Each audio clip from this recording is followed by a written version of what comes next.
Warahmatullahi wabarakatuh. Kembali lagi bersama kami Lingga Pos Online dalam podcast Ngopi, ngobrol soal pilkada. Hari ini kita bersama Bapak Haji Rodi Wijaya atau biasa disapa dengan HRW. Assalamualaikum warahmatullahi wabarakatuh. Beliau adalah Ketua DPRD Kota Lubuk Linggau dan juga Ketua DPD Golkar Kota Lubuk Linggau, dan saat ini adalah calon Wali Kota Lubuk Linggau untuk periode 2024-2029, Pak ya? Ya, untuk pemilihan. Ya. Dan kemarin sudah deklarasi pasangan dengan Pak Imam Senen. Nah, mungkin biar lebih cepat kita mungkin bisa tanyakan aja. Pak Rodi, Yuk. kita kan untuk Golkar itu 6 kursi, Pak ya? Alhamdulillah dapat 6 kursi. Dan cukup ya perahunya untuk mengantarkan Pak Rodi lagi untuk mencalon ya. Nah, tapi kok sepertinya kok koalisi-koalisi loh. Kenapa Pak? Kok masih nyari koalisi? Kan cukup. Ya, terima kasih pemirsa dari Lingga Pos Online, saudaraku Pak Endang. Sudah menghampiri kami menyapa kita untuk semua masyarakat Kota Lubuk Linggau yang pada pagi hari ini tentunya berbahagia sekali karena kita masih diberikan kesehatan dan kesempatan. Insya Allah mudah-mudahan dengan pikiran yang sehat, jiwa raga yang sehat, kita bisa nanti ke depan memikirkan jiwa dan raga ini kita dharma baktikan untuk masyarakat Kota Lubuk Linggau lah, bahasanya seperti itu.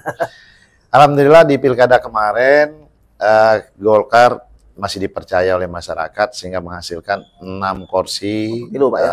di pemilu legislatif. Ya, legislatif, Pak. Kepercayaan ini adalah bagian kerja-kerja keras dari seluruh kader partai. Di samping kerja keras dari seluruh kader partai, inilah mungkin cerminan dari kepercayaan masyarakat Kota Lubuk Linggau terhadap Partai Golkar. 6 kursi memang syarat minimal untuk Kota Lubuk Linggau yang berjumlah 30 kursi di parlemennya. Itu di daerah lain mungkin batasan ambang minimalnya beda. Iya, beda-beda. Ada yang 40, ada yang 45, ya, beda lagi. Walaupun sudah 6 kursi, sudah bisa mengusung, dalam arti sudah bisa mendaftarkan sendiri ke KPU. Ya, namanya partai politik ini kan seperti kita ini membangun Kota Lubuk Linggau ini tidak bisa kita hanya Partai Golkar sendiri. Oh, seperti itu. Saya mengharapkan banyak bantuan dukungan dari seluruh kawan-kawan parpol, apalagi yang ada di parlemen itu.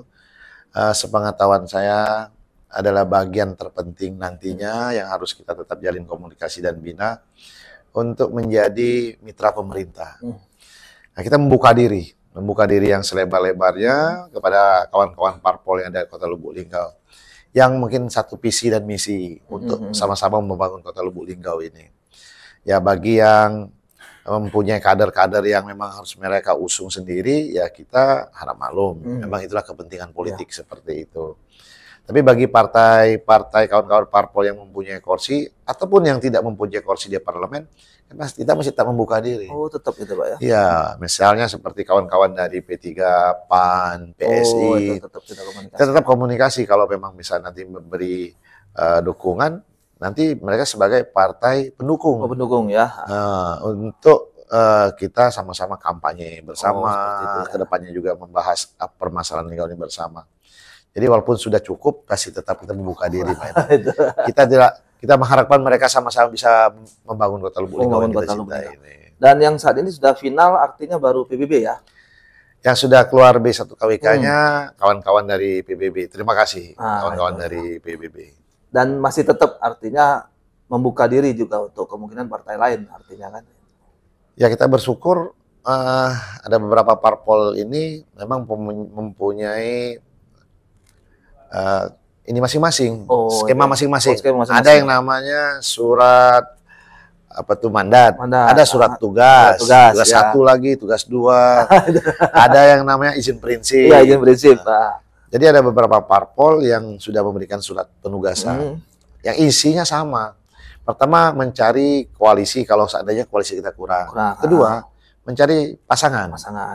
Kalau sudah ada pasangan, baru nanti diajukan lagi dan mereka akan mengeluarkan B1 yang untuk diserahkan ke KPU. Artinya tinggal finalisasi nanti ya. Ya. Nah, terus ini juga, Pak. Jadi Pak Rodi kan dua kali ya jadi ketua DPRD. Alhamdulillah. Ini mau ketiga sebenarnya. Ya. Nah, artinya sudah tahu nih, Lubuk Linggau ini butuh apa seperti itu. Nah, mungkin menurut pandangan Pak Rodi lah, gimana itu? Ya syukur alhamdulillah kita diberikan waktu, kita diberikan amanah kemarin untuk menjadi pimpinan di lembaga legislatif.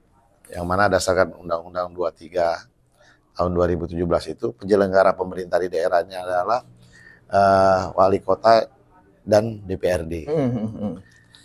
Saya anggap pembelajaran selama lebih kurang 10 tahun lah ya nanti di bulan September yang akan datang. Itulah bagian dari saya menjalankan tugas dan amanah sekaligus belajar. Belajar mana kira-kira yang baik, mana yang mungkin harus kita perbaiki nanti ke depan, itu ya. mana yang memang harus kita kerjakan, mana yang harus tidak boleh kita kerjakan. Ini adalah pembelajaran yang paling nyata mungkin di samping pelajaran formal di tingkat sekolah. Nah, kuliah, kita kursus-kursus mungkin ada di tingkat partai.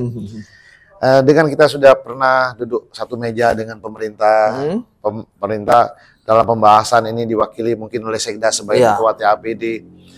Daftar panjang permasalahan yang ada di Kota Lubuk Linggau ini, insya Allah mudah-mudahan 98%-nya sudah kita ketahui. Nah itu makanya. Ya.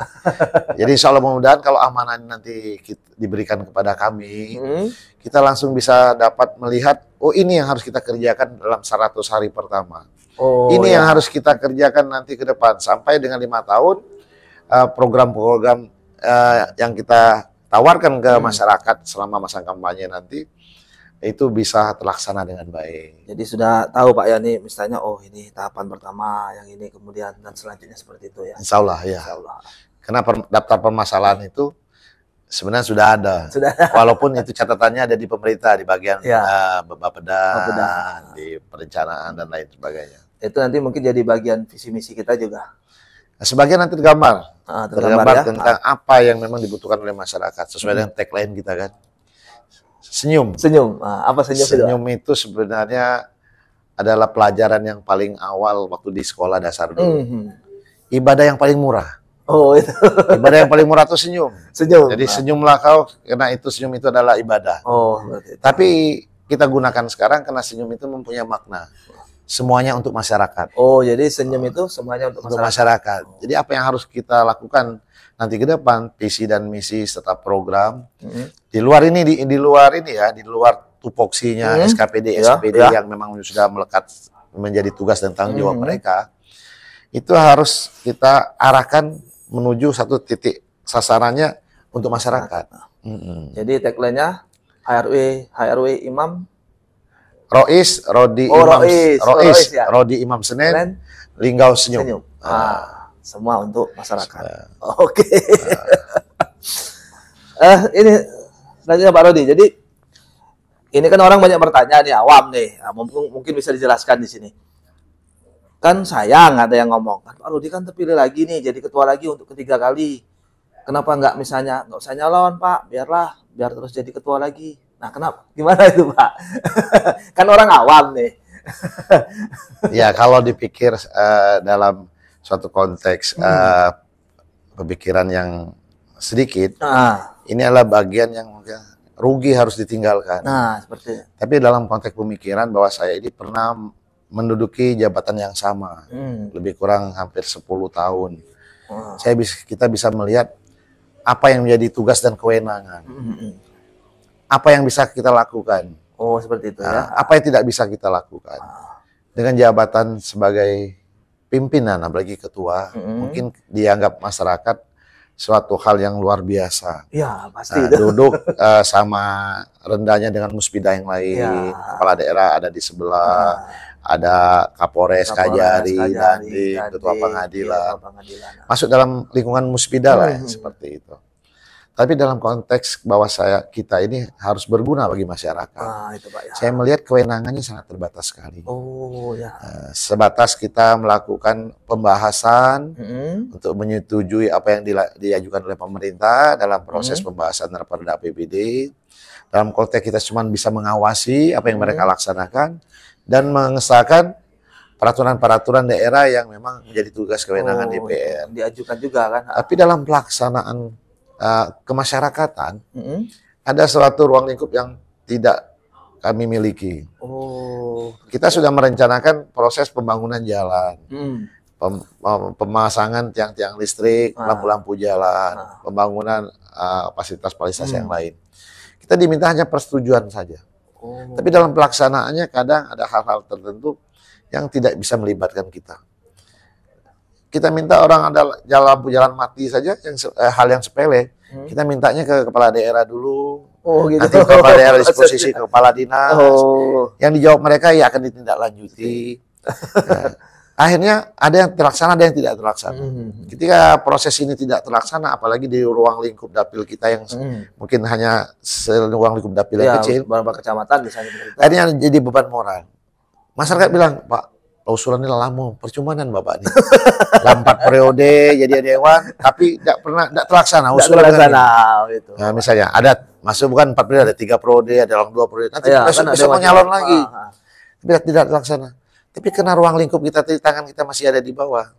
Kita birokrasinya melalui kepala daerah pemerintahan, kepala dinas yang bersangkutan. Itu kan. Ya.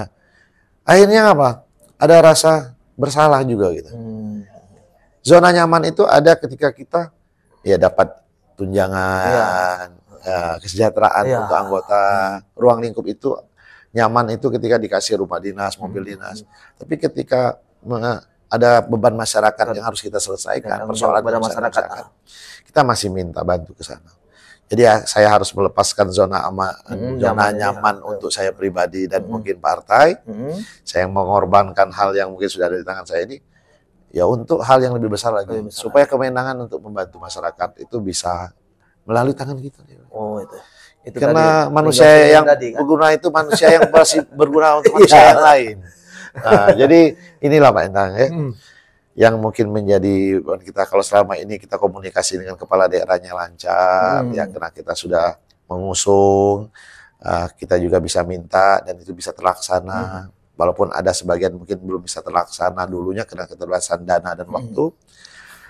Kita berharap dengan majunya kita sebagai calon di pilkada ini, masyarakat bisa memilih dan bisa ada alternatif lain selain yang memang yang bisa mereka lihat. Pertama dari pengalaman kita, sosok yang ada yang kita jual.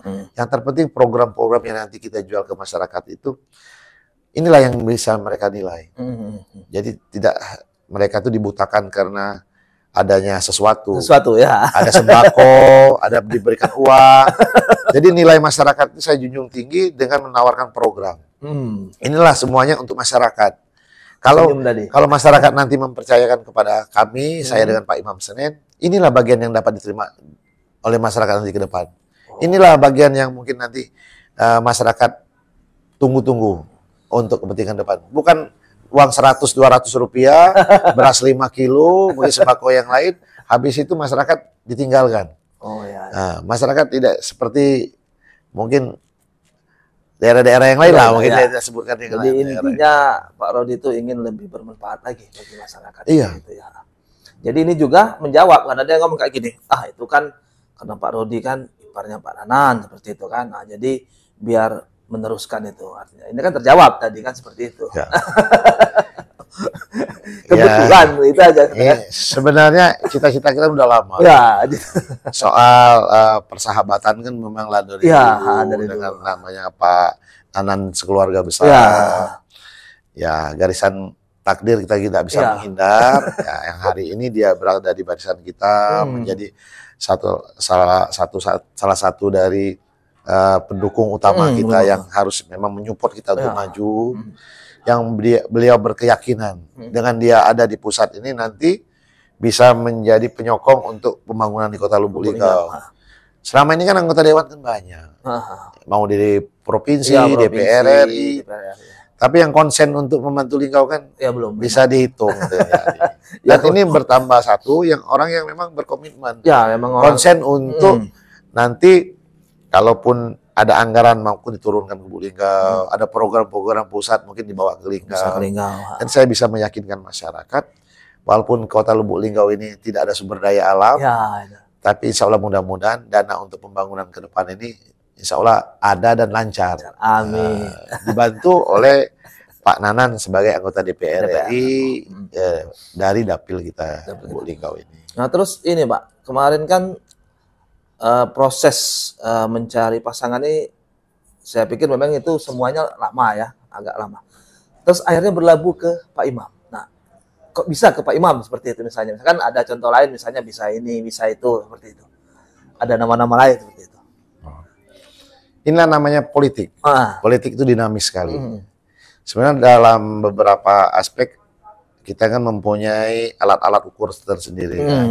Alat ukur di Pileg ini ada namanya survei. Ya kita diam-diam kita melakukan survei. Survei ya. Internal partai, survei dari teman-teman kita yang mungkin di lokal-lokal sini. Semuanya kita survei orang-orangnya. Ya kita melihat ada potensi-potensi yang sosok-sosok yang harus kita bidik. Kita keket, kita lihat. Tapi tidak kita sebutkan. Karena mereka-mereka itu kan mempunyai orang-orang bebas yang bisa menentukan pilihan. Yang pasti dalam satu event seperti ini adalah komitmen. Komitmen. Ya, komitmen kita sama-sama untuk membangun Linggau, komitmen kita sama-sama nanti untuk berjuang, bukan hanya menumpukan pada satu orang. Misalnya, ya karena kita tidak ada dana, ya kami pasrah, kamulah yang mendanai. Itu hal yang mungkin kita harus bicarakan terlebih dahulu di awal.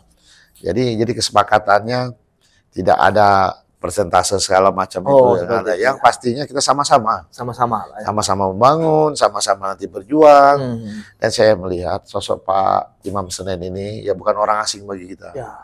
Dari saya masih baru masuk Linggau dulu sudah tahu dengan beliau. Apalagi sejak anak beliau juga di Golkar, dan beliau berjuang melalui anaknya untuk membesarkan Partai Golkar. Artinya ada nilai investasi di Partai Golkar ini yang dia tanamkan sejak dari awal.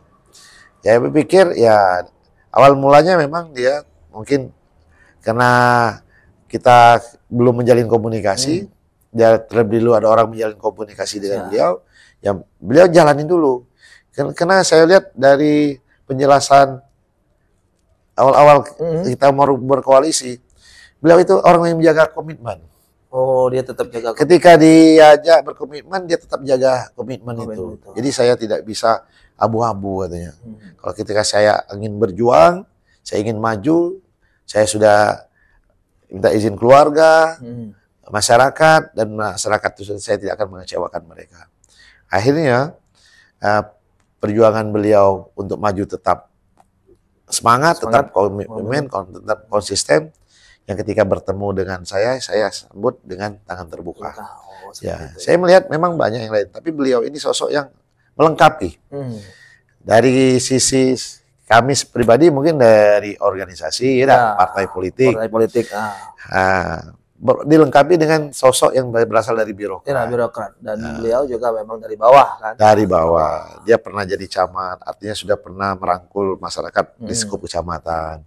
Dia pernah menjadi pejabat sekda. Ruang lingkupnya lebih besar lagi satu kota. Dia pernah menjadi pejabat untuk mengelola keuangan. Artinya dalam proses keuangan dia agak dia lebih paham dari yang lain yang belum pernah mungkin sama sekali. Lebih ngerti.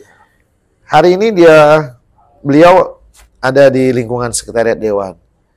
Dia bisa tahu pola pikir anggota dewan yang banyak itu. Berinteraksi dengan seluruh anggota dewan itu hal yang luar biasa.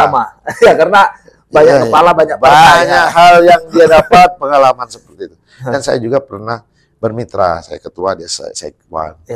Saling melengkapi. Kalau ada hal yang salah dia nggak segan mengoreksi, tidak boleh. Orang seperti itu bukan hanya asal bapak senang, bukan hanya pimpinan senang. Ya, hari ini kita butuh sosok yang seperti inilah yang nanti bisa sama-sama memimpin Kota Lubuk Linggau. Kalau salah, mungkin saya takutnya offside gara-gara kebijakan yang mungkin beliau tahu. Dia bisa mengingatkan secara langsung seperti itu, ada hal yang sangat baik sekali.